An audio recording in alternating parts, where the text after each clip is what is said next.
Boa noite a todos. É com muita alegria e satisfação que damos boas-vindas a todos que estão conosco hoje. E em nome do Dr. Ricardo Tedeschi, presidente da Associação Paulista de Medicina de Piracicaba, damos boas-vindas a vocês. Hoje teremos uma palestra muito interessante, gostaríamos que todos participassem com seus comentários, suas perguntas. E antes de iniciarmos, vamos convidar a doutora Ana Lúcia, que ela é médica psiquiatra e diretora social da APM.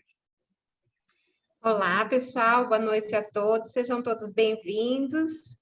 Vamos então para mais um evento, mais uma live. Hoje, muito contente com a minha amiga, parceira e colega, a doutora Juliane, que eu tenho grande admiração pela pessoa, pela profissional, pela lutadora ferrenha das causas sociais, né? E vamos então ouvir o que ela tem a nos contar, né? Como conhecedora profunda aí desse tema tão importante, que até, né, acho que bem recentemente a gente nem se ouvia falar tanto, né? E tão importante, né, Ju? Então, a bola está com você. Aproveitem. Essa palestra fica gravada. Se gostarem, podem rever, podem divulgar, tá? Agradecendo o suporte aí do Ricardo, do Tiago, da PM. E bom evento a todos. Muito agradecida. Eu que agradeço o convite, é um prestígio, uma honra, né? Agradeço também suas palavras, a recíproca é verdadeira, né? Uma colega querida que eu admiro e respeito muito, né? A gente tem que escolher bem os nossos parceiros, né? De trabalho, porque a nossa rotina é árdua, né? Obrigada pelas palavras, pela acolhida, doutora Ana. O tema, ele como posso dizer, pedregoso, é um terreno meio sombrio, mas eu gostaria de começar pelo contexto que a gente está vivendo e o quanto esse contexto de pandemia tem favorecido para que isso tenha aumentado, né? Talvez até nos consultórios médicos, os médicos tenham se deparado mais com esse contexto de alienação, né? Ou de contexto de litígio, né? Ou a coisa dos pais, né? Separados, buscando, né? Consultas médicas, pediatras, alergistas, enfim, psiquiatras para diagnósticos. Então, só para contextualizar, a gente teve um aumento de processos em 47% só no estado de São Paulo, desde o início da pandemia. Né? As relações familiares, elas foram atingidas pelo coronavírus no que tange a convivência entre os integrantes da família, e o tema da alienação parental, então, ele veio com força. Né? Então, a gente tem cada vez mais agora esse assunto, né, nos processos, nos diálogos, as pessoas, né, se acusando nesse sentido, e a gente precisa falar um pouco sobre isso e esclarecer de fato o que é e o que não é alienação, né? Então, eu vou falar especificamente da lei, quando a gente entrar nos slides, mas contextualizando um pouco, a lei da alienação parental, que está no slide aí, 12.318 de 2010, ele estabeleceu as hipóteses de cabimento, né, o procedimento para apuração da alienação parental e as sanções cabíveis, né, com a finalidade de tentar proteger as crianças, os adolescentes e evitar a turbação da relação paterno-filial. Então, esse foi o objetivo da lei e foi para isso que ela foi sancionada, né, nesse momento. Porém, após a promulgação dessa lei, passou-se a discutir, então, as ações de família, né, e a decorrência dos atos de alienação parental, e a requerer a inversão de guarda, em alguns casos, ou a fixação de guarda compartilhada, né, como forma de tentar ampliar a convivência paterno-filial que estava sendo atrapalhada aí pela alienação. Então, Thiago, você pode iniciar os slides, por favor. A síndrome, né, da alienação parental, ele é um tema complexo, polêmico, né? Pode passar. Foi delineado por um psiquiatra estadunidense, né, o Richard Gardner, em 1985. Ele era professor de psiquiatria infantil na Universidade de Colômbia. E ele tentou descrever, né, a situação em que pais separados, em processo de separação, né, em casos com crianças pequenas, menores, por desavenças temporárias, né, ou disputando a guarda desses filhos, dessas crianças, ele percebia que o guardião, no geral, né, as mães, as genitoras, elas manipulavam e condicionavam as crianças para romper os laços afetivos com o outro genitor, criando sentimentos de ansiedade, temor em relação ao ex-companheiro. Então, ele publica, né, um material baseado nos seus estudos, né, que vai tentar descrever essa síndrome, né? Ele vai tentar classificar os atos como uma síndrome e tentar colocá-la diante de um patamar médico, classificando como síndrome aquilo que ele estava observando em consultório, ele teria condições de classificá-la e de, assim, ser mais fácil de fazer o diagnóstico. Porém, isso não foi possível de entrar, né, no manual de diagnóstico, a gente não tem isso, né, categorizado no DSM, nem no CID. Então, o que a gente vai observar aqui, existem controvérsias, existem aqueles que também rechaçam os estudos do Gardner, mas, via de regra, o que a gente observa em consultório também é o mesmo que ele observou, posso dizer por mim. Né? Pode passar, Tiago. Então, vou falar diretamente da alienação. Alienação é uma forma de abuso ou a velha e boa violência psicológica, caracteriza-se como conjunto de práticas efetivadas pelo alienador, que é aquela boa e velha manipulação, né, da criança com relação e o propósito, né, de impedir ou de dificultar o vínculo desta criança com o ex-companheiro. Porém, esse abuso, eu vou falar mais para frente, ele tem classificações. A gente tem níveis, né, de alienação, tá bom? Quando esse abuso ou a negligências parentais verdadeiras estão presentes, a animosidade da criança pode ser justificada e assim a explicação da alienação parental para a hostilidade da criança não é aplicável.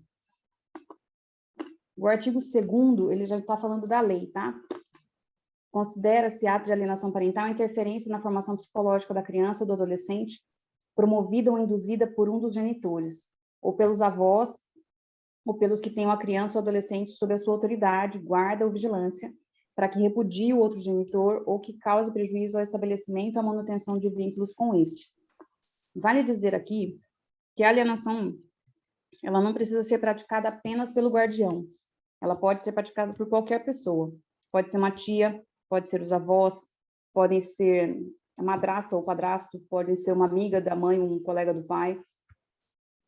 O ato de alienação é o ato de tentar ofender ou atacar ou denegrir a imagem do outro genitor, que não é o convivente da criança. São formas exemplificáveis de alienação, além dos atos assim declarados pelo juiz ou constatados por perícia, praticados diretamente ou com o auxílio de terceiros. Pode passar, Tiago. Vou entrar direto nos atos de alienação. Então, realizar a campanha de desqualificação. Então, via de regra, é falar mal do outro genitor, longe da presença dele para a criança, que essa é a imagem que este genitor tem do outro. Ou não, né? Ou podem ser diversos exemplos básicos, né? Ah, o seu pai não pagou a pensão este mês, a sua mãe não presta, ou coisas do tipo, que pode ser fala, né, do ex-cônjuge, como pode ser uma fala da avó, como pode ser uma fala de um tio, de uma tia. Enfim, são coisas que a criança ignora, porque a criança desconhece o contexto de separação, porém, essa campanha, ela é constante, né? Eles não poupam a criança que está nesse ambiente de ouvir essas afirmações, né? Dificultar o exercício da autoridade parental, então tentar impedir com que haja visita, tentar impedir que o outro saiba do estado de saúde dessa criança, enfim, questões da educação, né, do colégio, e obstar, né, o contato, então chega o dia da visita e impede o outro genitor de pegar essa criança, e também impede da convivência com a família, né, do outro lado, porque não está obstando só do genitor, está obstando de toda a família, né, desse genitor. Então, estou falando no caso de uma mãe guardiã, que impede a criança de ter contato com o genitor. Então, muitas vezes também não permite que essa criança tenha contato com a família toda deste genitor. Informações relevantes da criança, às vezes essa criança precisa tomar remédios, essa criança está precisando fazer uma cirurgia, usar aparelhos nos dentes, enfim, vai ter um campeonato esportivo ou coisa do tipo, e aí fica sem falar, né, para o outro genitor o que é que está acontecendo. Em último caso, a gente tem as falsas denúncias, né? As falsas denúncias são de abuso, no caso.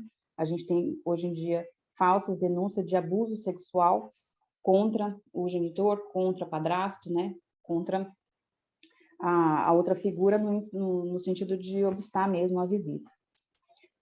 Um outro ato também, que é muito comum, é mudar de domicílio, né? Seja de cidade, de estado ou de país, sem justificativa, para que justamente impeça a criança de ter o contato mesmo com esse genitor. Tem casos, eu já peguei 2 casos assim, em que a gente teve o sequestro mesmo da criança, mas no caso que eu peguei, graças a Deus, foi coisa rápida de final de semana. Então, isso é a maneira clássica mesmo, né, de afastar o convívio, realmente se mudando. Pode passar, Thiago, por favor. Bom, vale dizer, né, no artigo 3º está dizendo, o ato de alienação parental, ele fere o direito fundamental da criança ou adolescente da convivência saudável. Vai prejudicar muito, né, as relações com o genitor, com o grupo familiar, constitui um abuso, né, um descumprimento dos deveres da autoridade parental, e realmente aumentou consideravelmente isso durante a pandemia. O artigo 4º, é declarado um indício de ato de alienação parental, o requerimento de ofício em qualquer momento processual, em ação autônoma ou incidentalmente, o processo terá tramitação prioritária e o juiz determinará com urgência, ouvido o Ministério Público, as medidas provisórias necessárias para a preservação e integridade psicológica da criança ou do adolescente, inclusive para assegurar a sua convivência com o genitor e viabilizar a efetiva reaproximação entre ambos, se for o caso. Casos de alienação parental, como eu disse no início, aumentaram consideravelmente. E para que o juiz tome a medida, né, cabível, ele vai precisar que essa criança passe pelo setor técnico, né, que no caso a gente tem o serviço social e o setor de psicologia dentro dos fóruns, né. Vale ressaltar que eu sou uma psicóloga clínica que atendo em consultório, diferentemente de um perito que está lá dentro do fórum alocado, que prestou concurso, que é um colega, né, psicólogo, e que está alocado dentro do judiciário. Esse colega, ele está atendendo as demandas de vara de família, como de todas as outras varas, né, possíveis, como a vara da infância e juventude, vara criminal, vara civil, enfim. Para que seja caracterizado o ato de alienação parental, essa criança vai ter que passar, né, por esta avaliação desses setores. E aí é que vai ser avaliado. Quando ele está falando no sentido de urgência, é porque quando a gente sabe que o processo entra com pedido de alienação parental, ele vem com uma certa um temor, né? Porque essa criança ela está sofrendo. Né? A alienação parental nada mais é do que a boa e velha violência psicológica, do que tortura psicológica. Então a gente precisa tirar rápido essa criança desse contexto. Então precisa ser avaliado com acuidade, com uma certa rapidez. É por isso que é necessária urgência nesses casos.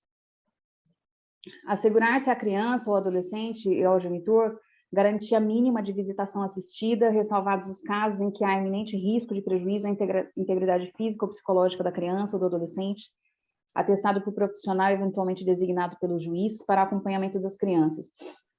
Há casos em que é necessário afastar essa criança do alienador com uma certa rapidez para que não prejudique mais o estado emocional dessa criança, né? Ela não fique mais abalada psicologicamente. Então, daí são os casos de inversão de guarda, os casos em que é necessária a visita compartilhada, onde é, né, trocada ali a questão de visitação para o outro genitor. Pode passar, Thiago, por favor. Então, havendo o indício da prática de alienação parental, né, o juiz ele pode determinar a perícia psicológica ou biopsicossocial. Daí vai haver o laudo pericial, né, que vai ter a avaliação psicológica do juízo, né, e vai ter entrevista das partes, né, vai ter lá exame dos documentos. Esse é o trabalho do psicólogo do juízo. né, o histórico do relacionamento do casal, da separação, cronologia dos incidentes, avaliação das personalidades dos envolvidos, né, o exame da forma como a criança ou adolescente se manifesta acerca das acusações contra o genitor. Há casos em que, como é criança, então, às vezes, é preciso avaliar a criança na presença dos genitores, né, às vezes a criança sozinha, a criança com o pai, a criança com a mãe. Aí os peritos, eles vão, né, utilizar das técnicas e da habilidade necessária deles. Aí a perícia será realizada por profissional, equipe multidisciplinar, habilitados, exigido, né, em qualquer caso. Eles têm a aptidão comprovada, né, pelo histórico profissional e acadêmico deles. E aí existe também, hoje em dia, né, a gente tem que ter um feeling para avaliar casos de alienação parental, porque são muitos. O perito ou a equipe multidisciplinar designada para verificar a ocorrência da alienação, ele terá um prazo de 90 dias para apresentação do seu laudo, que vai poder ser prorrogável, né, pela autorização do juiz, e vai seguir no processo, e o processo vai, às vezes o juiz aguarda este laudo para determinar alguma coisa diante do processo. Pode passar, por favor, Tiago. A alienação é exclusiva de contextos envolvendo litígio judicial? Não necessariamente, né? Eu colocaria isso como uma pergunta, né? A alienação, ela é, no caso, identificada como, hoje eu vejo como um ato naturalizado das partes, mas os casos que têm litígio piora muito, né? Consideravelmente. Então, a qualidade do vínculo do genitor alienado com a criança pode favorecer ou dificultar para o alienador o êxito dessa alienação.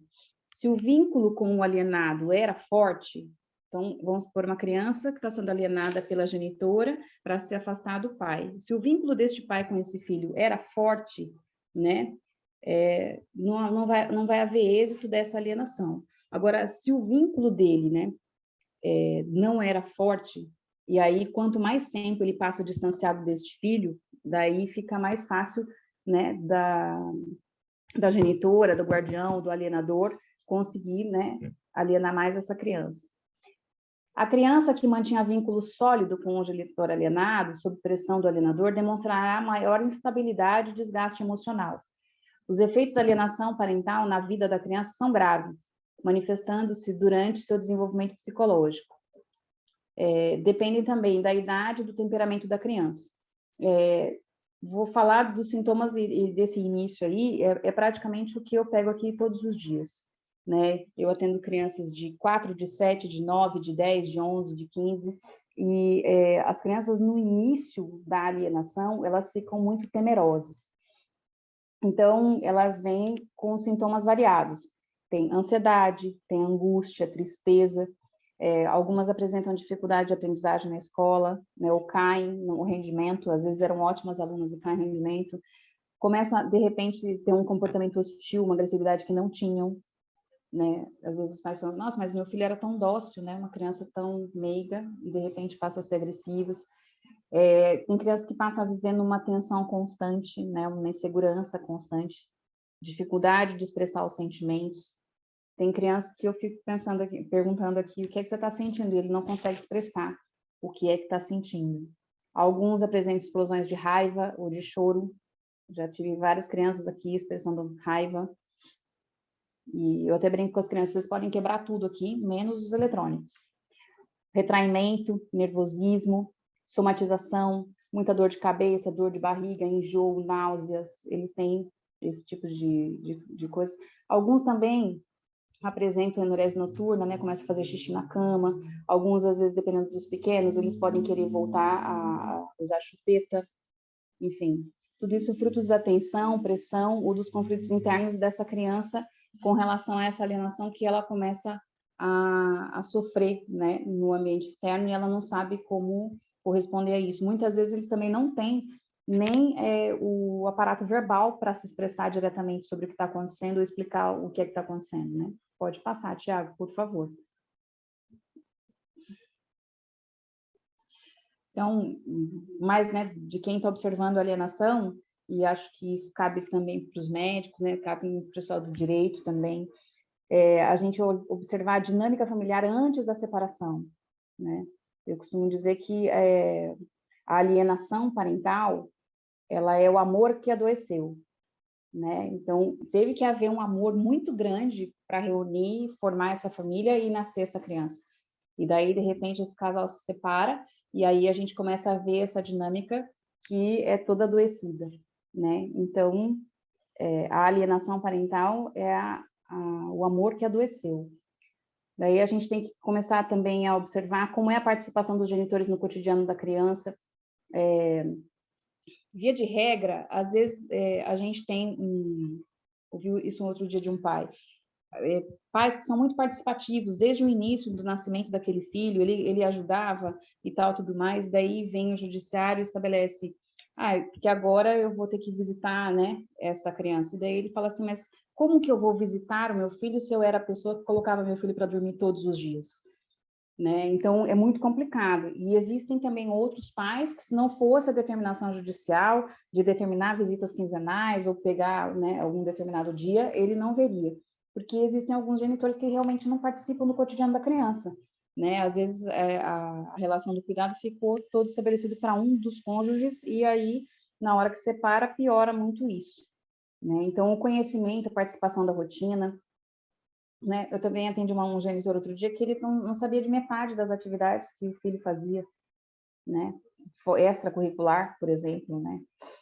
E isso determina, né, a qualidade do vínculo de cada genitor, né? Com o filho, de quanto se interessa também por isso e tal.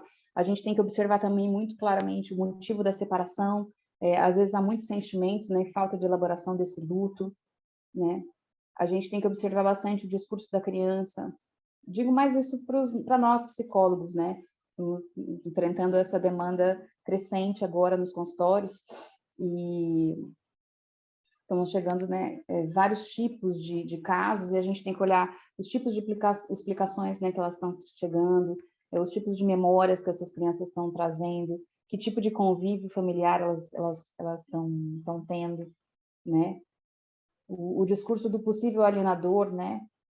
Se tem incoerências ou incongruências, né, no que ele está trazendo.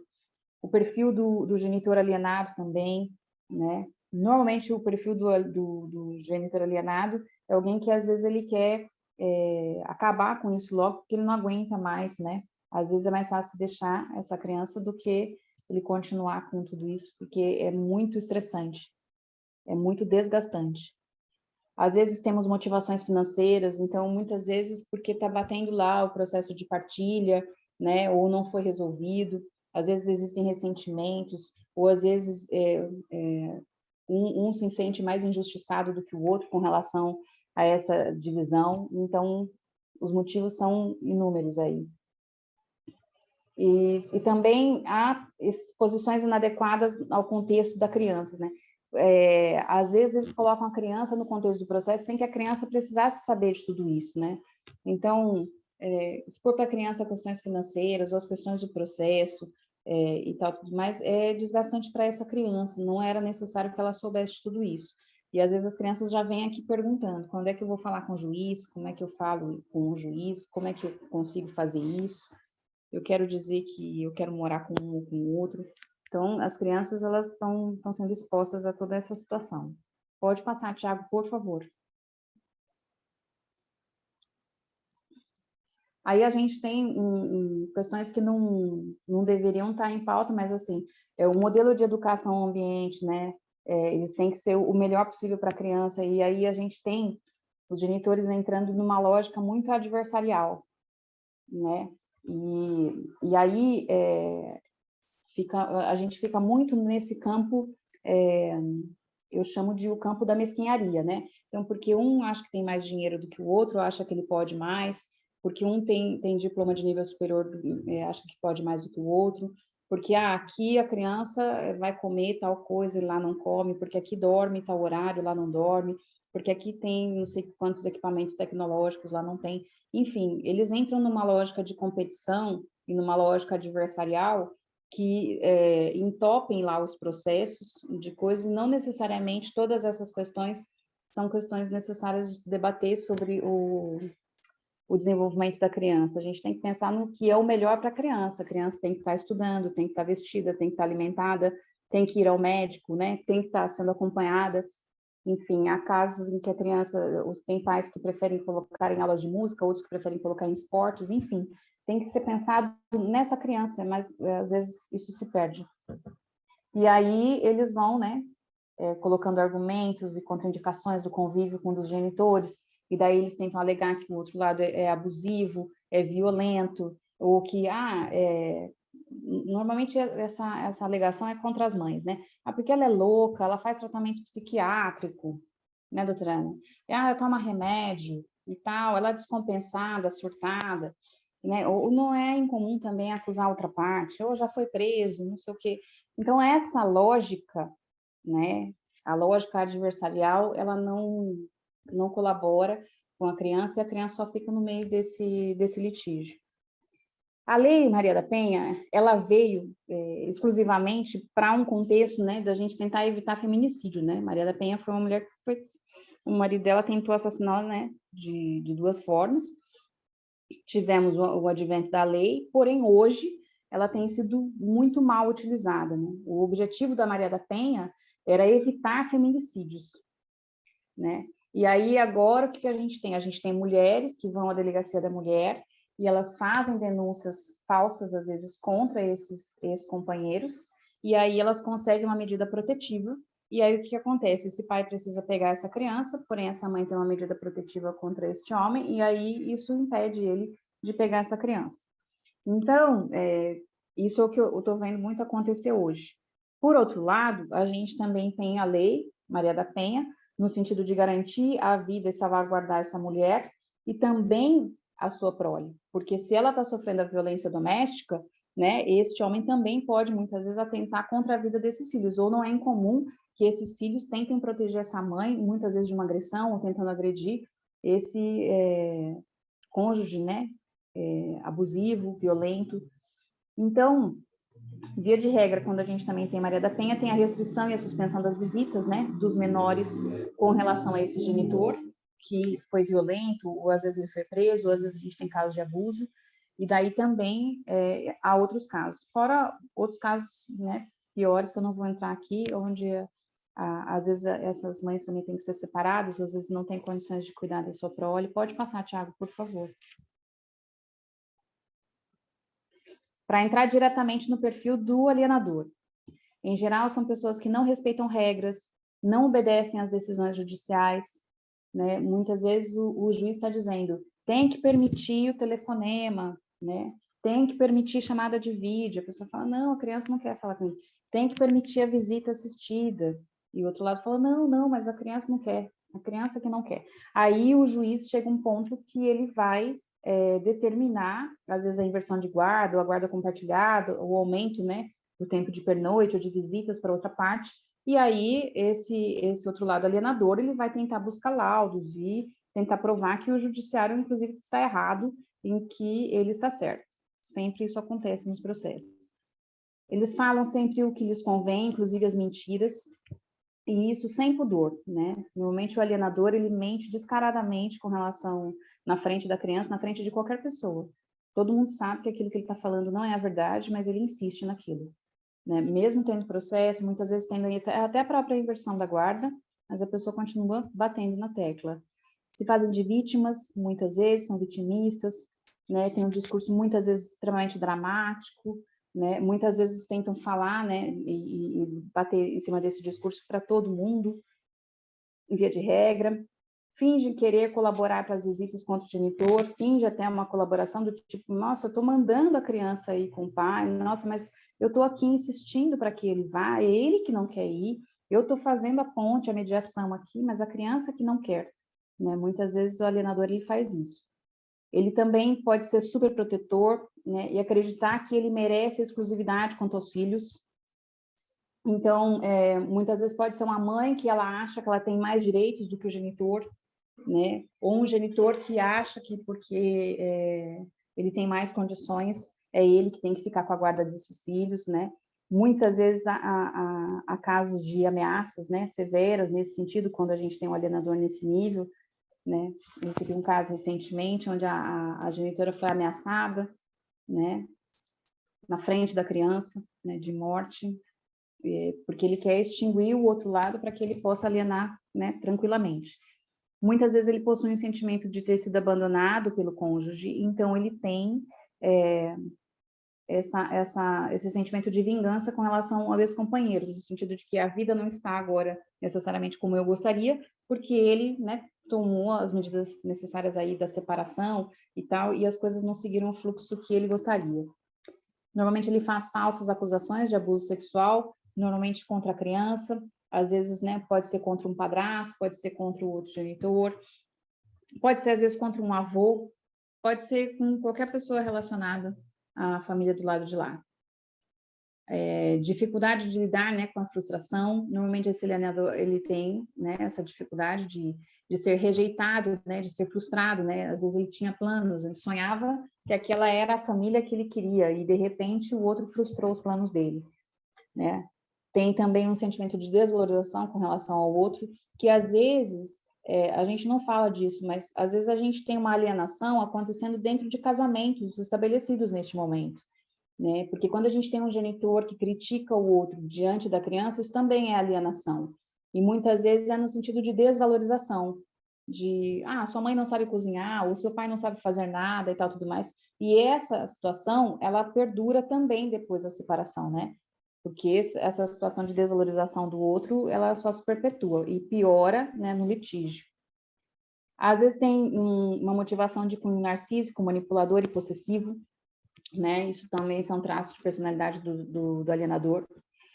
Já o perfil do alienado, né? Muitas vezes, quase sempre, tem um perfil mais passivo, mais acomodado, mais inseguro, né? Ou em dúvida, né? Sobre o quanto ele quer realmente se envolver, o quanto, né? Ele vai batalhar por esse processo, pelo filho, enfim.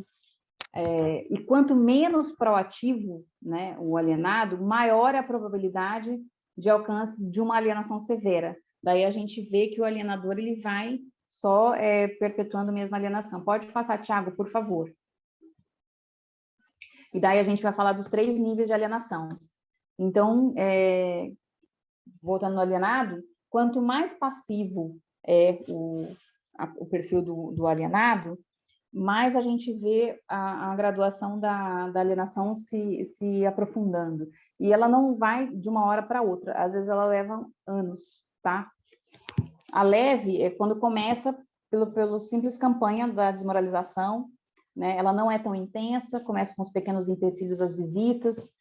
Hoje a criança não pode ir, hoje eu vou levar para passear, ou ela tem uma festa, ou qualquer coisa assim. Ou então o alienado, né, ele vai tentar buscar a criança não se encontra aqui, ela está na casa da avó, ela está brincando na casa de alguém, e aí ele fica procurando a criança e não encontra, e aí ele acaba que desiste. Porém, por outro lado, para esta criança, né, o alienador, ele fala, tá vendo, seu pai não gosta de você, ele não quer vir te ver, ele não veio te buscar, né? Ou há casos em que necessariamente, também eu já peguei casos em que a criança ficou pronta ali aguardando e o outro lado não foi buscar. E a resistência da criança em encontrar o outro genitor não é tão acirrada ainda, mas há espaço para intervenção, né? Em geral, às vezes a intervenção do próprio perito do juízo, às vezes já ajuda nesses casos. O guardião ainda tem alguma consciência, né?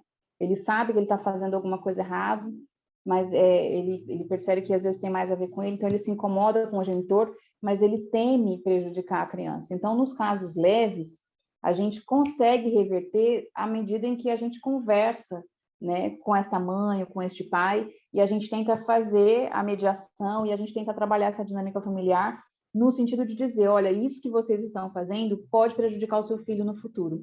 E aí a gente tem pais atentos que estão preocupados de fato com os filhos, e aí a gente consegue reverter as coisas aí, e há casos em que, se eu consigo, eu evito a judicialização, porque quando entra no judiciário é um processo infinito, né? Então, há casos em que, se a gente pode fazer a intervenção aqui, tentar mediar a situação por aqui, eu sou dessa linha, né, de tentar conciliar. Há casos em que não dá. No nível de alienação moderado ou médio, além dessas características, né, a questão denegritória, que já vem normalmente, a gente tem um comportamento já começa a ser inadequado, hostil da criança, né? Ela começa a ter sentimentos ambivalentes, ela começa a ter o conflito de lealdade com o alienador e a dificuldade de encontrar o cônjuge alienado. Então, vamos dizer de uma criança que convive com a mãe, e aí ela começa a temer o que vai ser a reação da mãe quando ela voltar, ou dessa mãe ficar chateada com ela se ela for visitar o outro, o genitor, no caso, né, o pai. Então, essa criança ela começa a ter um sentimento de evitação.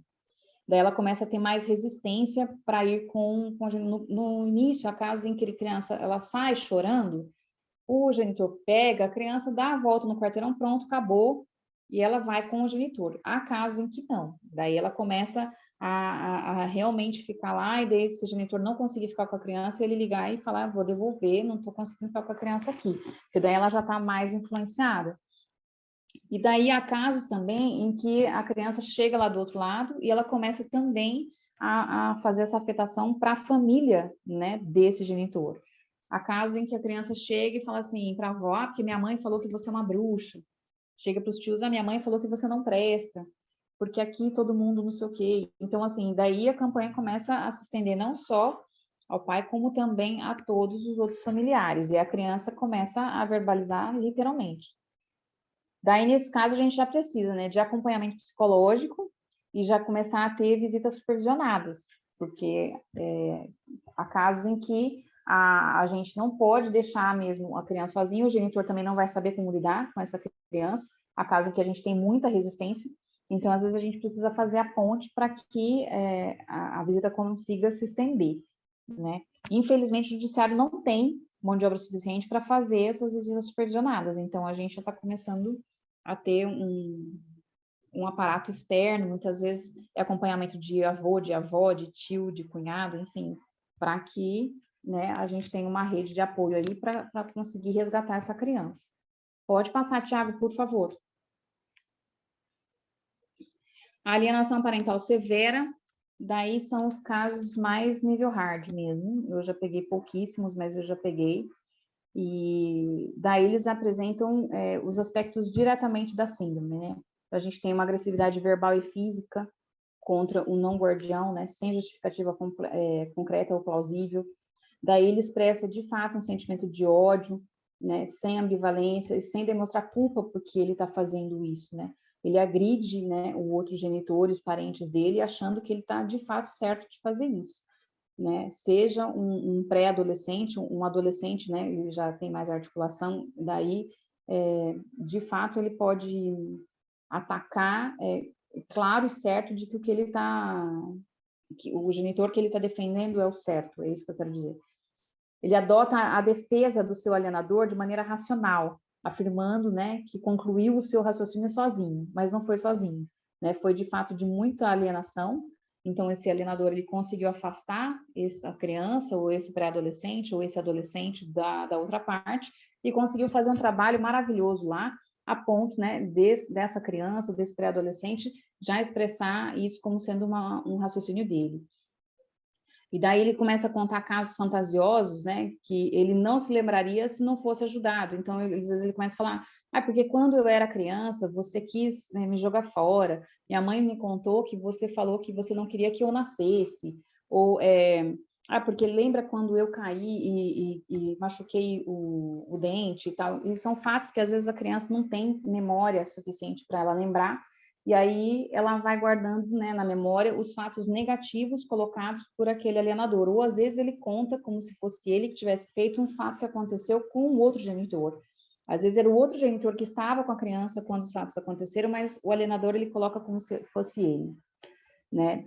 E aí a criança nega-se veementemente a se encontrar com o genitor alienado, né, somatizando as visitas, elas são impossíveis nesses casos.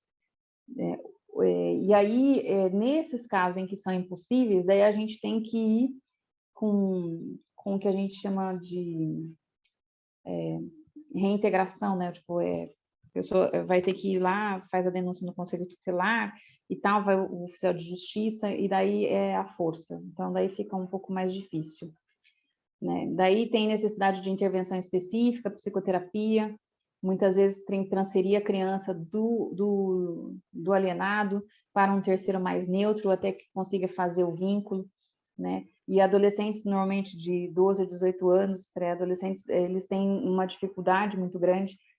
Eu acredito aqui, pela minha experiência, que as crianças a gente consegue reverter quadro de alienação, mas quadro de alienações severas em pré-adolescentes e adolescentes, daí a gente já tem uma dificuldade maior de lidar, né? Porque já foi mais tempo de alienação.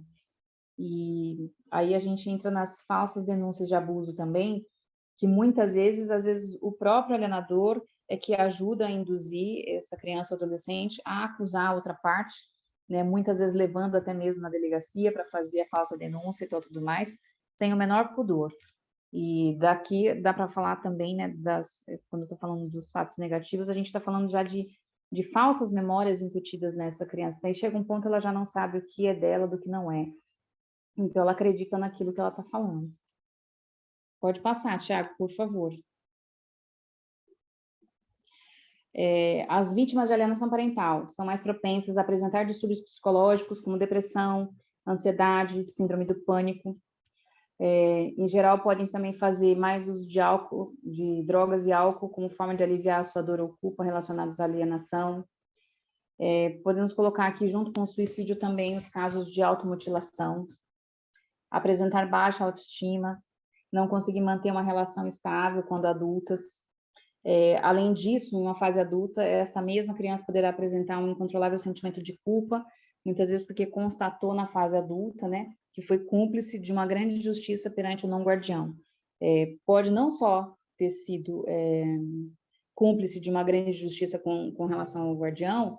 Esses dias eu peguei um pai que a filha fez 18 anos recentemente e agora resolveu pedir a revisão da pensão, né? Porém, ela viu a mãe processar este pai a vida toda, inclusive prendê-lo por conta de pagamento de pensão, né? Então, ela fez aquilo que ela percebeu. Neste momento, agora, ela está percebendo a grande injustiça. Assim como não é incomum casos em que a gente vê entrada na justiça por pedido para que esse pai apareça na certidão de nascimento, ou para regulamentação, né, de pensão, ou para pagamento de faculdade, enfim. Às vezes, essa criança, esse adolescente foi alienada a vida toda a acreditar que o outro genitor ele era ruim, isso, aquilo, então que, às vezes, processá-lo era uma forma de puni-lo, né? E, às vezes, essas crianças, esses adolescentes só vão se dar conta disso na vida adulta, né? Infelizmente. Há casos muito comuns. Pode passar, Thiago, por favor. Volte um pouquinho, Thiago, por favor. Eu lembrei agora de um caso aqui. O suicídio ali me saltou aos olhos de novo.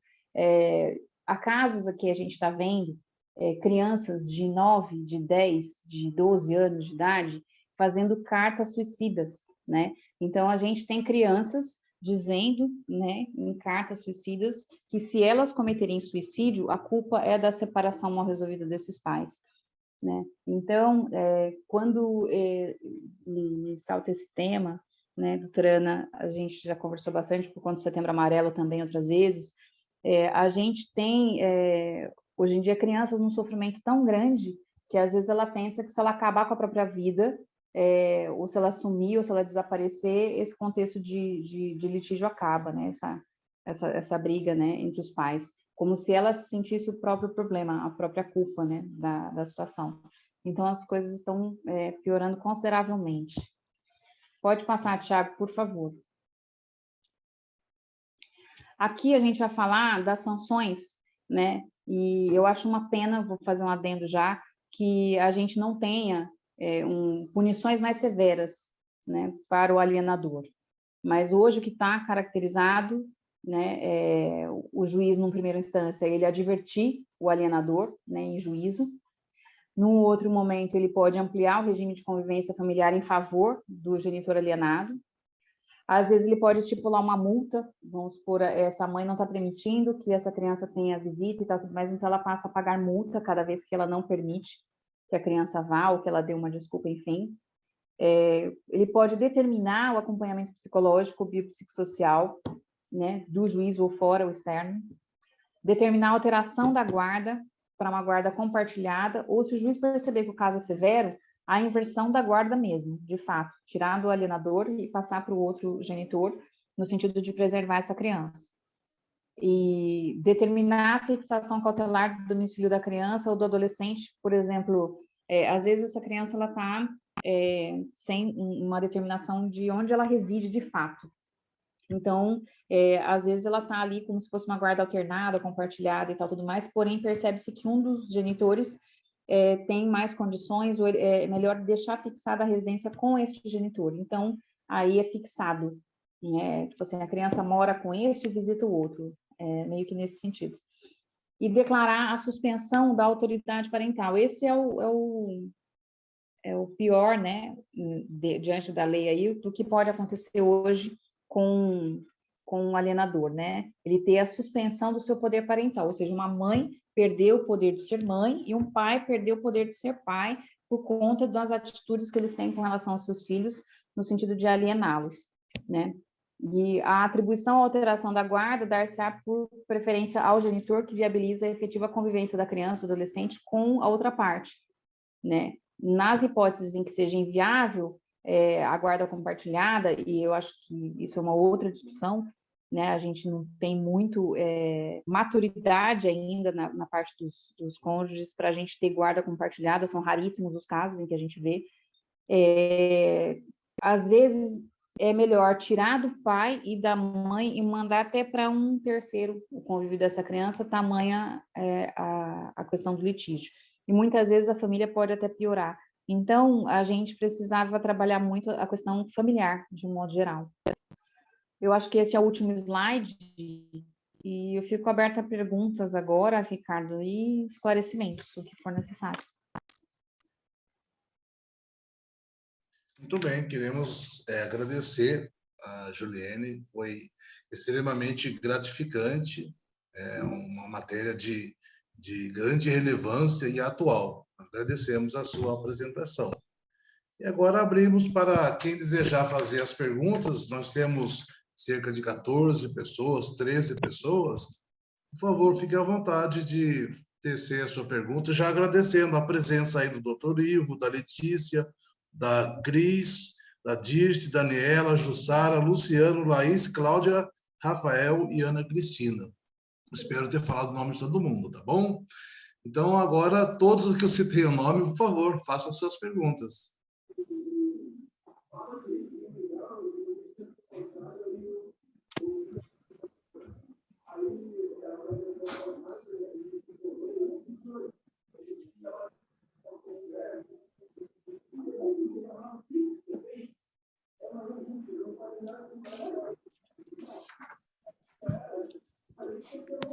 Fiquem à vontade. Estou com vergonha.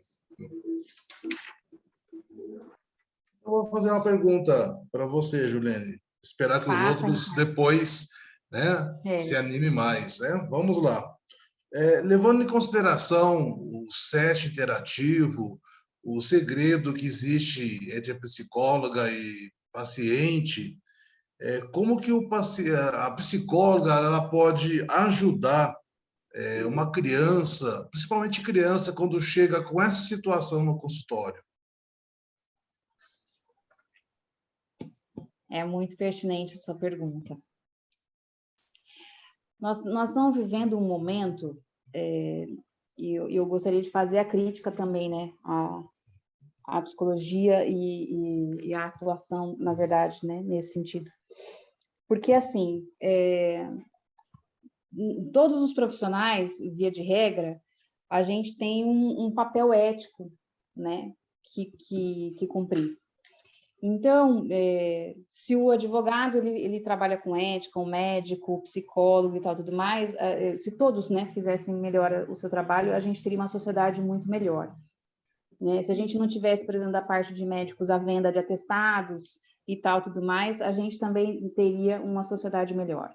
É nesse sentido que eu quero dizer. Então, hoje em dia, e infelizmente, assim, eu posso dizer deste lugar, que é este lugar que eu ocupo, que é a psicologia clínica, e essa formação que eu tenho hoje, esse trabalho que eu desenvolvo, ele foi muito orgânico, né? Eu comecei a trabalhar com isso e eu organicamente fui buscando o meu conhecimento e os meus estudos nessa área. Não foi algo assim que eu conheci dentro da faculdade e não foi algo que assim eu falei, não, eu quero esse caminho, né? Então hoje o que a gente tem?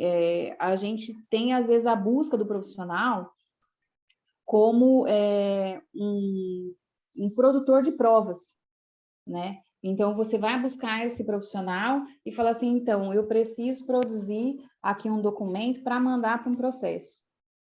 E aí, eu tenho 2 tipos de atuação do psicólogo, tá? Já vou entrar nesse aspecto. Eu, como psicóloga clínica, eu só posso fazer 2 documentos. Eu posso fazer um atestado psicológico e declaração de comparecimento. Eu não posso ficar fazendo relatórios, a menos que o juiz queira me interpelar numa audiência e ele me chame e eu vou até lá e aí eu testemunho para o juiz, porque eu não posso colocar num documento aquilo que o paciente me falou em sigilo, que é isso que você perguntou. Por outro lado, eu também posso trabalhar, e é assim que eu atuo também, como assistente técnica em processo. E aí eu tenho que fazer tudo dentro de uma resolução, de uma normativa, de confecção de documentos e tal, tudo mais. Então, por exemplo, eu tenho a resolução 008 de 2010 que me impede de ser assistente técnica e psicóloga clínica. Eu não posso atuar nas 2 frentes, né? Então, eu tenho que saber deste lugar, eu tenho que conhecer o código de ética, eu tenho que conhecer das resoluções, né? Assim como, por exemplo, para que eu vou ficar interpelando uma criança dentro do meu consultório, se a gente tem a lei 3.431, se não me engano, que fala do depoimento sem dano. Essa criança já vai ser avaliada por um perito no juízo, né? Ela já vai ser virada do avesso, muitas vezes processo de abuso, essa criança vai ter que passar por um IML. Então, eu não necessito ficar revitimizando essa criança, esse adolescente, nesse sentido. Eu tenho que ter ética com o meu trabalho, eu tenho que saber conduzir o meu fazer, né? E também tenho que ter cuidado naquilo que eu relato. Eu não posso colocar o relato expresso da criança para tentar comover, né, quem quer que vá ler esse processo, né? Ou para tentar dramatizar e puxar a sardinha para aquele que está me pagando para fazer um documento. Eu costumo dizer para todo mundo que vem aqui, né, que eu ajudo a fazer justiça, não a fazer vingança. Então, tem muita gente que vem em busca de laudos e pareceres. Normalmente, o alienador, ele vai, né? Ele vai buscar laudos, ele vai buscar documentos no sentido de tentar atrasar o processo, né? O Rolf Madalena até fala disso, né? Por quê? Porque ele não se importa e nem toma conhecimento do transtorno que a alegação dele causará, né, às famílias. Porque a intenção desse alienador é sempre o quê? Ganhar tempo, buscando laudos que sejam satisfatórios à sua pretensão, não importando o tempo que leve, nem quantos ele tenha que realizar, né? Ele interfere diversas vezes no processo somente para atrapalhar. Então, a gente tem esses tipos de alienador que eu citei aí, buscando por profissionais médicos, profissionais psicólogos, né? Por profissionais aí que possam tentar corroborar com aquilo que ele está tentando alegar contra o ex-cônjuge ou para fundamentar o seu processo e por aí vai. Eu vi perguntas chegando, eu não consigo abrir. Eu abro para você, é para ficar sossegado. Tá, então tá. Vamos lá. Tem 2 perguntas aqui. Tá. A primeira da Daniele. Em visitas assistidas, como lidar com a criança para que, quando volte para a casa do alienador, a criança não sofra represálias? Se eu não me engano, a Dani é minha paciente, né, Dani? Eu acho que eu sei de quem você está falando. Dani, é o seguinte, meu amor. A gente não vai conseguir alcançar o que acontece lá naquele ambiente do alienador. Então, o que acontece? No momento em que você estiver em contato com a criança, você vai ter que tentar aproveitar ao máximo ali aquela criança e não sofrer pela represália que ela pode ter lá, tá? Porque senão você entra em paranoia, você não vai conseguir aproveitar nem o momento com a criança e nem salvá-la daquele ambiente que ela está lá. O que a gente sabe é que, assim, essa alienação que está acontecendo lá, muitas vezes ela é verbal, né? Ela é falada. Então, essa criança ela pode não estar sendo punida mais severamente, vamos dizer assim, se a gente já está em processo, que acontece? Ela não vai ser agredida, ela não está sofrendo maus tratos, mas é claro que a gente sabe que a alienação ela é uma violência, uma tortura psicológica.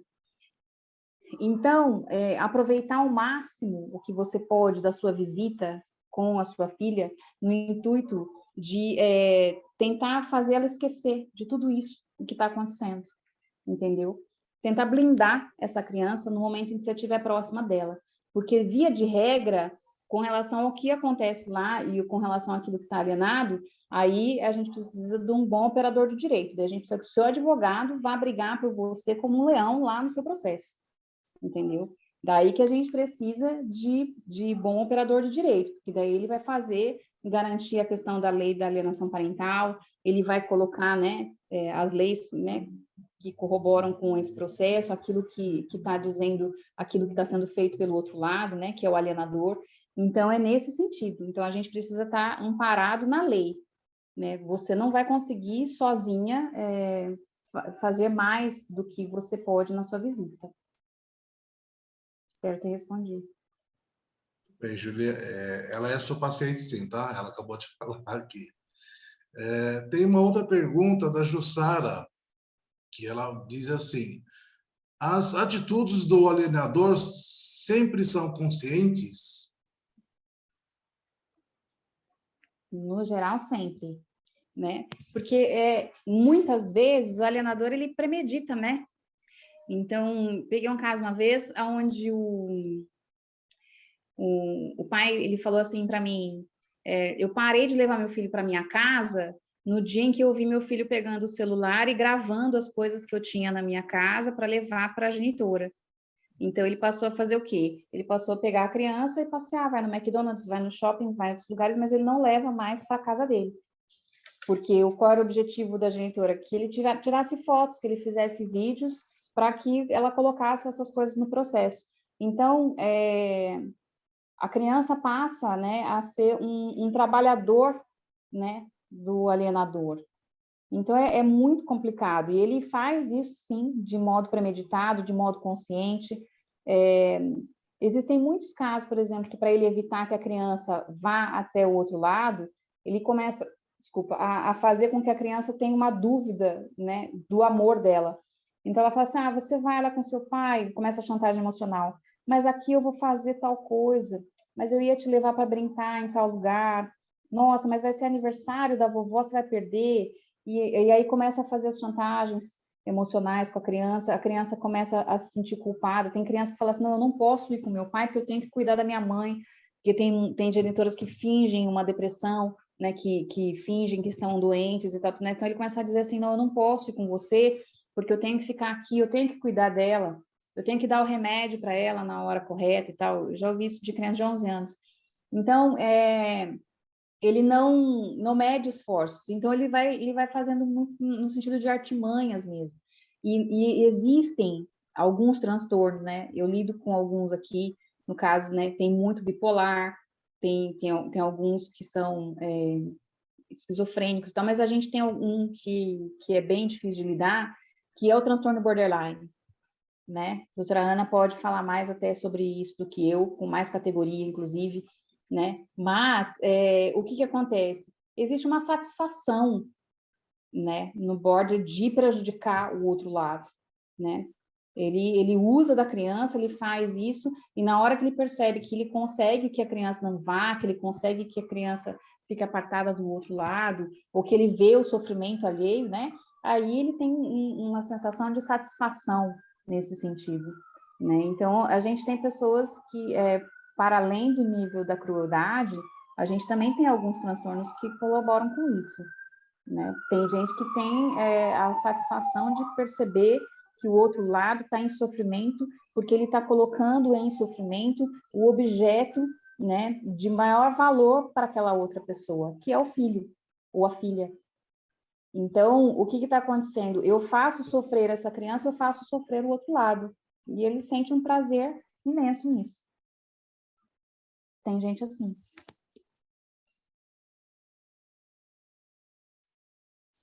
Tem mais pergunta, Ricardo? Não tem nenhuma pergunta. Se alguém quiser se Ô, Ricardo, pronunciar. Ah, doutor Luciano. Tudo bem? Boa noite a todos. Oi, você, minha querida. Primeiramente, quero parabenizar a Associação Paulista por essa brilhante iniciativa, né? Levar essa profissional de peso, que é a doutora Juliane. Nós conhecemos, né? A pessoa fantástica, um profissional de gabarito. E, então, estão todos de parabéns. E quero te parabenizar pela sua fala, que foi muito instrutiva, e parabéns. Só tenho uma dúvida, porque a gente discute muito essa questão da alienação parental, a questão da criança e do adolescente. Mas como fica a vida adulta dessa pessoa depois, o reflexo? Como que ele vai enxergar? Você falou um pouco sobre isso, né? Quando ele chega à vida adulta, ele vai trazer alguns traços dessa alienação, mas até que ponto ele acaba trabalhando psicologicamente essa alienação que ele sofreu na sua fase de formação, na infância, na adolescência? Como que ele vai se relacionar com seus genitores no pós, vamos dizer assim, na pós-maioridade, se existir isso daí, por exemplo? Tá ótimo.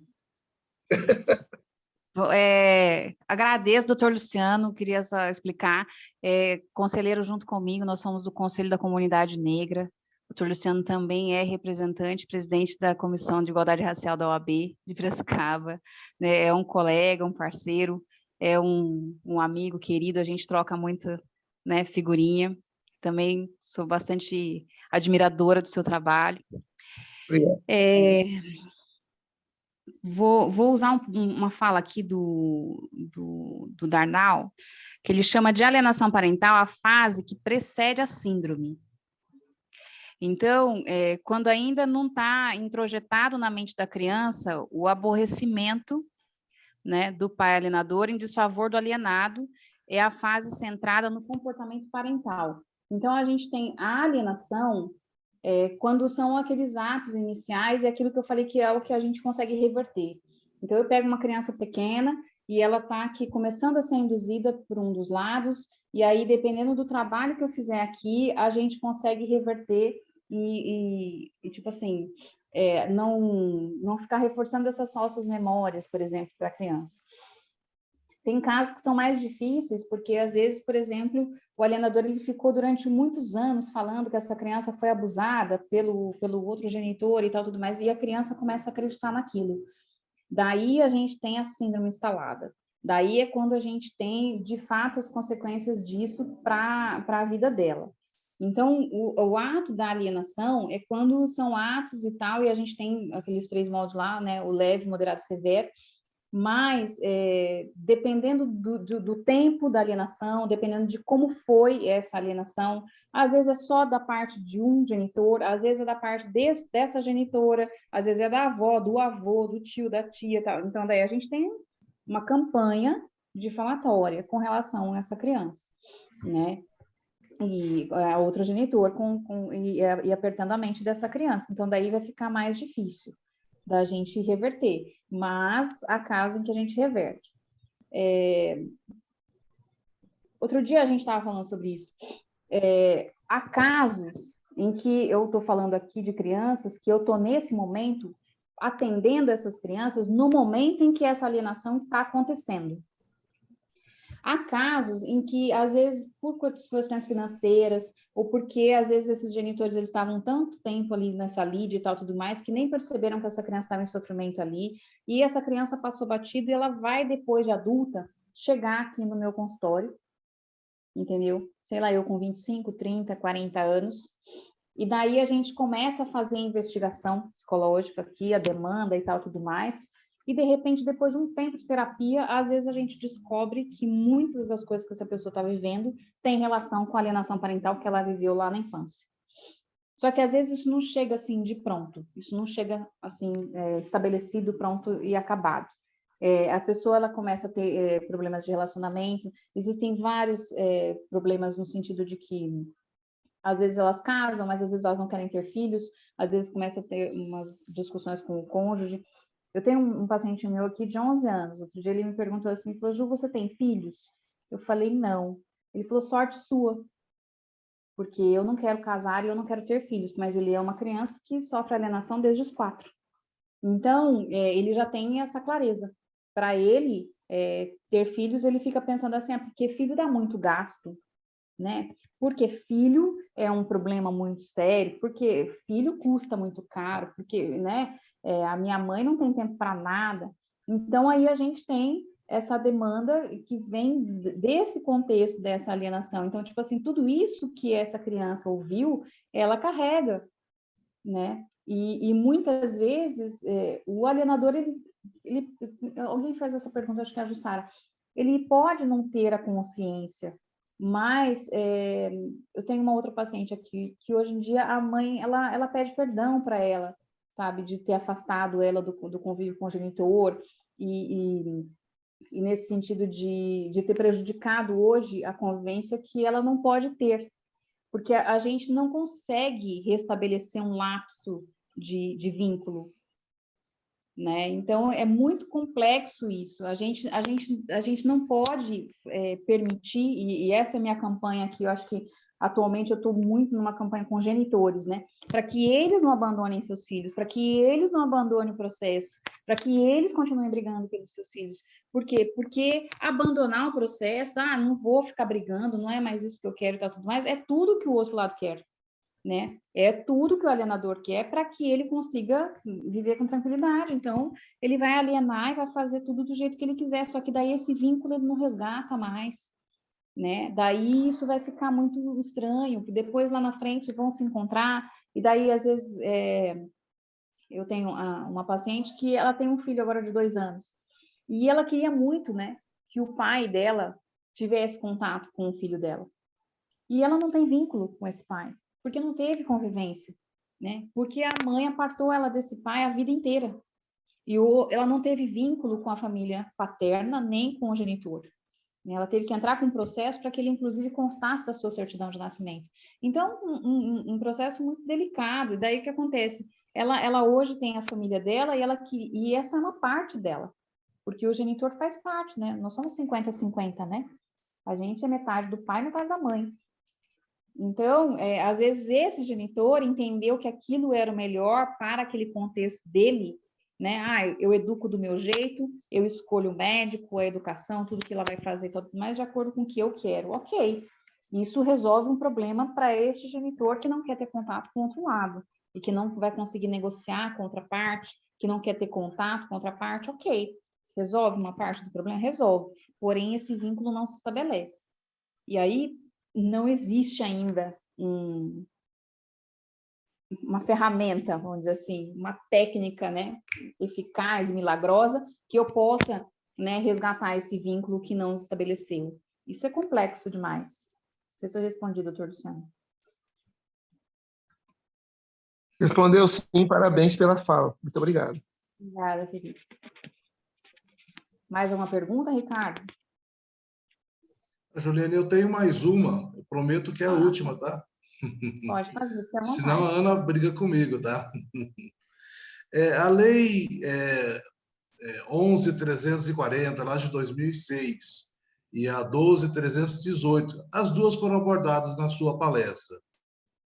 De alguma forma, elas, e o doutor Luciano pode nos ajudar nesse sentido, elas abrangem também esses abrigos temporários que às vezes são tão perversos no tratamento com as crianças. Estou falando um específico, não estou dizendo que todos eles. Eu vi esse tratamento tão perverso que eles davam para as crianças. Você, de alguma forma, atinge esses abrigos? Então, eu não sei, eu nunca peguei processo relacionado a abrigamento, que a questão de abrigamento, eu acho que eu vi a Ana Letícia aqui, também é uma paciente minha, que é operadora do direito, será bacharel, né? E que ela trabalha um pouco com essa abordagem aí. Talvez ela pode me ajudar a responder. Eu sei que, assim, então aparece. Aí a gente tem a situação de abrigo numa situação onde há o risco. Então, às vezes, o melhor a fazer para aquela criança é tirá-la daquele ambiente que é nocivo para ela, e aí existe a opção do abrigamento, né? Com relação ao abrigamento, aí a gente não tem como falar de alienação. A gente pode falar de alienação de diversas formas, mas, assim, nesse sentido do abrigamento, você não está apagando, você está falando no sentido de apagar a memória dessa criança com relação aos genitores? Isso, e o próprio tratamento em si, né? Então, daí a gente tem que falar, eu acho que há que se falar em políticas públicas nesse sentido, porque realmente tudo que a gente tem nesse sentido é muito precário, né? No sentido de, a gente fala muito no sentido de garantia de direitos, né? E de, tipo assim, tirar a situação o sujeito da situação de vulnerabilidade, mas às vezes coloca ele numa situação pior. Eu acho que é isso que você está querendo dizer, né? Num contexto, via de regra, o judiciário ele briga muito para não tirar. Eu também não, Cris, mas se você quiser me ajudar, pode entrar aí. A Cris é uma colega, é perita, minha mentora, eu sou uma admiradora também desta mulher, trabalhadora ferrenha do tribunal. A Cris pode me ajudar aí nessa questão, porque eu acho que a gente tem que falar em políticas públicas e, às vezes, há casos em que a gente tem famílias que não têm rede. Vou dar um exemplo que acontece aqui. Tem mãe que fala para mim assim, eu não consigo levar a criança para você porque eu não tenho quem possa levar para mim. Eu estou trabalhando em algum horário e tudo mais. Ela não tem um avô, um tio, uma tia, ninguém que ela pode contar. E, às vezes, eu vejo que situações em que chegam nesse extremo de ir para abrigamento também é situação assim, onde o judiciário chegou numa conclusão de que não tinha do lado paterno, não tinha do lado materno, não tinha ninguém da rede, não tem um avô, uma avó, um tio, uma tia que possa ficar com essa criança, então a melhor saída é o abrigamento. Né? Assim como eu tenho um caso aqui de uma mãe que ela acabou chegando porque a sobrinha foi tirada da irmã por um contexto de saúde mental, de um diagnóstico de esquizofrenia, e a criança foi parar no abrigamento. E ela era tia, ela chegou lá e falou assim, não, essa criança tem família, eu estou aqui, deixa comigo. Mas a gente tem casos que não tem. Consegui. Né? Perfeito. Conseguiu, Cris? Consegui tirar o mudo aqui. Aí... Então, eu não entendi essa relação que quis fazer com alienação parental. Então, eu acho que porque ele está querendo alienação... dizer do... alguma situação específica que você viu. É porque nos abrigos, eles também tentam apagar a imagem, não todos, mas tentam apagar a imagem dos pais, tentam, de alguma forma... Eu estou falando isso por convivência, por tentar ajudar algumas crianças. Então, fiquei assim, pensando, será que não se aplicaria também nesse aspecto? Ah, entendi. Espera aí, deixa eu tentar aqui. Mas esse apagar é que é diferente. Deixa eu ver se eu ponho aqui, se eu consigo... eu estou sem o vídeo. Esse apagar é diferente. No caso do abrigo, o que você tem não é uma campanha. Quando é alienação, a pessoa faz uma campanha para denegrir aqueles pais, o outro genitor. Né? Assim, no caso do abrigo, não tem assim uma campanha para eles esquecerem os genitores, ao contrário, há uma tentativa de tentar resgatar, tentar fortalecer esses genitores para ver se consegue retornar para a família de origem, né? Então, assim, tudo é tentado e essa criança, se realmente não tiver ninguém, nenhum parente, se não der certo, aí ela vai ser encaminhada para uma família substituta. Então, a intenção é diferente. Justo, acho que o oposto. Eu posso também dar boa noite. Os casos que a gente pega é justamente dessa forma. A Ju, tanto a Cris estão corretas, assim, porque reforçando, porque no caso de abrigo, quando a criança realmente está sem apoio, ainda assim eles tentam se resgatar com algum parente, assim, avô, tio, porque eles tentam sim fortalecer esse vínculo familiar, porque às vezes os pais não têm estrutura nenhuma, né, estabilidade emocional, financeira, para poder ficar com aquela criança. Não tem essa questão de apagar, assim, o passado, nem... Até porque o processo até de adoção futuro, né, que acontece depois de muito tempo, a família fica ciente daquilo. Às vezes a gente pega alguns casos de crianças que, infelizmente, os pais, né, por imprudência, acabam colocando a criança em risco, em exposição de exploração sexual, drogas e tudo mais. Mesmo assim, os pais ficam cientes do que está acontecendo. Quando a criança chega a ser internada, os pais têm ciência de tudo, o vínculo não acaba. Tem alguns irmãos, um grupo de irmãos agora que alguns foram adotados, outros ficaram com maioridade e acabaram seguindo a vida, e mesmo assim tiveram um vínculo com a família biológica. Não tem essa... Eles não pegam se a criança fala assim, esqueça tudo, não existe isso, assim. Queria falar que a Ana é minha paciente, orgulho dessa moça. Ela me salvou muito, fez entender muita coisa. Também participei de alienação parental entre meus pais, e foi uma loucura. Hoje ela é estagiária da Procuradoria do município. Amanhã ela será uma operadora do direito, vai trabalhar aqui nessa trincheira com a gente, né? Vou, na hora da infância, que eu adoro. Meus pacientes só me dão orgulho, é uma coisa de louco. Obrigada, querida. Imagina.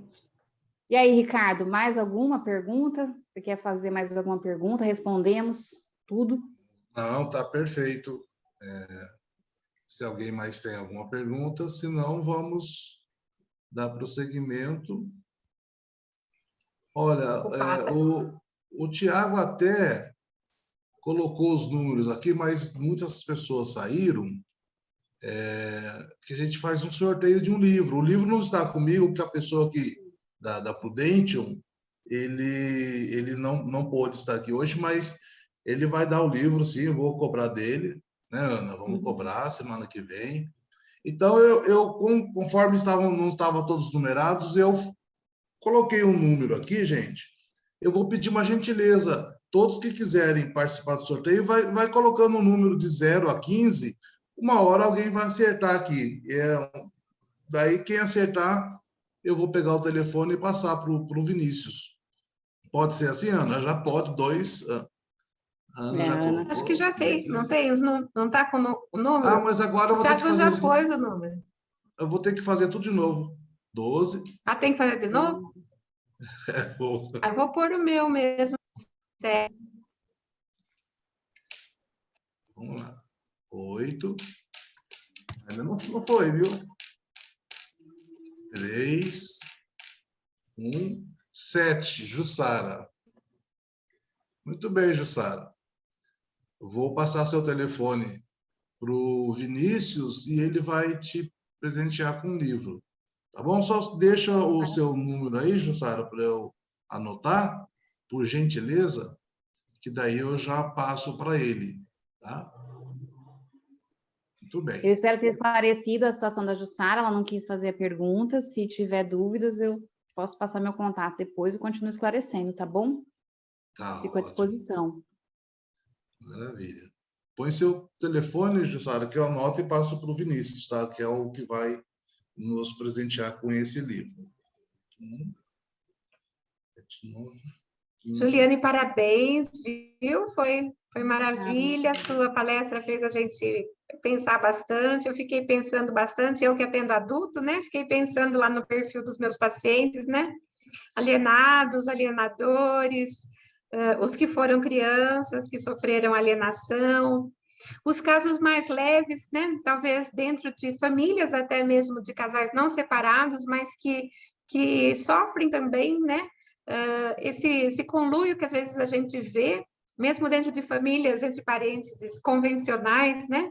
Mas que tem lá a mãe que fala mal do pai, o pai que fala mal da mãe para o filho, e a angústia que essas crianças sofrem, né? E os traumas e os problemas psicológicos, né? Que isso traz depois que a gente o trabalheira que dá isso para a gente depois, né? Enfim, foi muito bom, tá? Fez a gente refletir bastante, eu agradeço.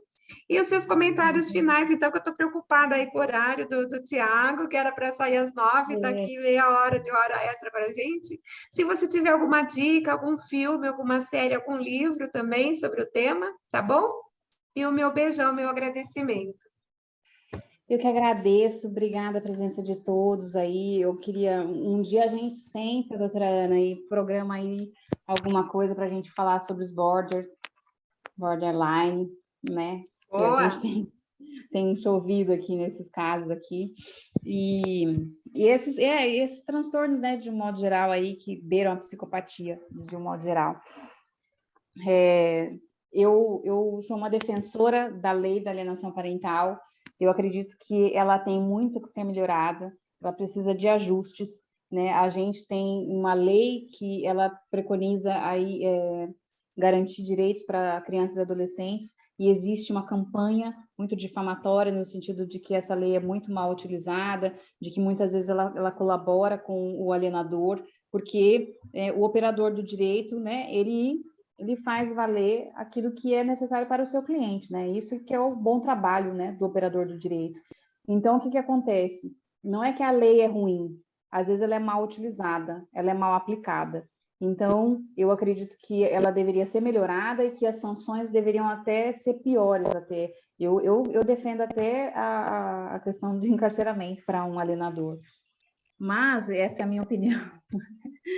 Então, eu acho que eles ainda não entenderam o tamanho do dano, né, que eles fazem. Então, eu acho realmente criminoso aquilo que um alienador faz na mente de uma criança, né? E há casos em que a gente vai ter isso ad eterno na vida dessa pessoa e ela vai sofrer as consequências na vida adulta. Então, a gente não tem como mensurar, né, o tamanho da alienação. A gente sabe classificar, mas a gente não tem noção das consequências, né, dos inúmeros dificuldades que essa pessoa vai enfrentar na vida por conta dessa alienação. Então, eu acredito que a gente precisa cada vez mais de mais operadores do direito preparados para isso, mais médicos preparados para também laudar sobre isso, né? Tipo assim, laudar no sentido de que assim, a criança está chegando com muitas doenças, né? As crianças estão chegando nos pediatras, estão chegando, né? Tem ginecologistas avaliando crianças de 4 anos de idade. Então, assim, a gente está chegando na beira do absurdo, em alguns casos aqui, e a gente está precisando, né, de profissionais cada vez mais capacitados, mais orientados, mais esclarecidos, né, para a gente não cair nesses engodos, né, nessas armadilhas, né, criadas por... Bem, queremos agradecer a todos. Acredito que caiu a conexão da Juliene, né? Mas todos ficam cientes que foi maravilhosa a apresentação. Né? Não sei se sumiu. Voltou, Juliene? Oi. Oi, é que parece que tinha sumido a sua... Tudo bem? Ficou pausado para mim. Tá. Então, queremos agradecer, viu, Juliene? Foi excelente a sua participação. Todos nós gostamos muito, passou muito rápido, né? E antes de encerrar, só vamos dar 2 recadinhos, que no ano que vem vamos ter 2 palestras por mês. Né? Então, todos fiquem atentos para participar, estar junto conosco. Mas antes de encerrar o ano, a semana que vem, na quarta-feira, a Alessandra Netti, ela é psicóloga e neuropsicóloga, ela fará o tema As Emoções e as Ondas Cerebrais. Então, que todos possamos estar presentes também. Agradecemos muito a Juliene, a Ana e a todos que estão presentes. Obrigado, boa noite a todos. Obrigada. Boa noite a todos. Tchau.